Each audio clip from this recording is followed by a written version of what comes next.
sampai. Lepas tu 2 malam je kat sana. 2 malam kat Madinah, balik Mekah. So balik Mekah hari Selasa tu memang tengah busy lah.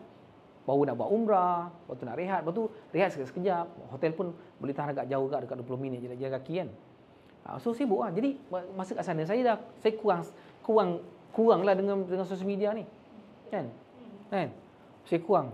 Pertama saya memang tak nak expose lah. Kedua saya memang sibuk. Kan? Sebab kat sana perjalanan you tak boleh pergi lambat nanti dah tak boleh masuk. Jadi kena pergi cepat. Lepas tu you nak buat apa kat sana kan? Jadi kalau dekat masjid pula takkan dia nak tengok handphone lama-lama. Tengok handphone kalau ngaji tak apalah. Takkan tengok benda lain pula. So ya, jadi saya tak perasan. Dan satu lagi, saya tak letak notification saya punya messenger. Okey. Balik hari Jumaat. Saya flat. Tak larat. Kan? Hari Sabtu. Dia macam jet lag, macam jet lag sikit lah. 2 kali saya accident. Tapi bukan accident teruk lah. Saya, yang first tu saya macam micro slip. Langgar, kereta golf saya langgar divider kat section 7 tu. Kan? Calor lah rim. Kan? Lepas tu besoknya, hari Ahad, naik highlight pula. Jalan dekat Jalan Dota daripada apa tu? Terowong apa tu? Bukan sprint. Pencala. Kan turun nak pergi Jalan Dota kan, nak pergi Duke, nak pergi Jalan Baik masa tu. Turun, tiba-tiba saya rasa macam sebab break. Kan? Tapi dah macam dah rapat sangat. Lepas tu orang tu signal ke kiri, tengah jam ni. Alamak, kena ni. Kena pergi tepi. Dia kereta dia 4x4 kat Navara. Dah macam buruk sikit lah. Kan?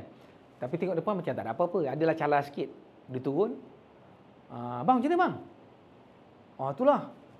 Alah, sorry adik, saya terlelap adik. Cakap. Macam micro slip, terlelap. Macam tak sempat break. Tapi tak apa lah. Saya punya okey je ni. Tak ada apa sangat. Abang punya teruk ni bumper. Bumper dah terebih sikit lah. Saya dengar macam tu, lega saya terus.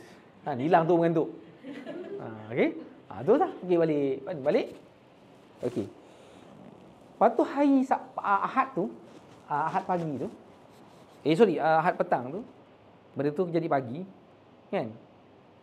Petang. Sorry. Yang accident tu petang. Ahad pagi tu, sebelum kejadian accident tu. Saya check dekat saya punya, baru check Facebook semua, ada message. Kan? Message dia kata, dekat Messenger kan. Sebab tu kadang-kadang, benda ni yang you open, you kejar-kejar, kan? Bukan tak close. Dia cakap, nak ambil satu family. Siap bagi contact, number. Dan ada miss call, voice daripada Messenger tu. Saya pun terus WhatsApp masa tu, kan? Dia tak jawab apa. Okey saya bagi ni dia punya message. Nampak message dia?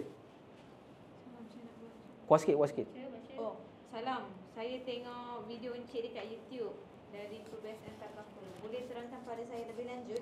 Dia bagi nombor telefon dia. Lepas tu saya plan nak ambil untuk keluarga. Okey. Lepas tu saya pun PM dia.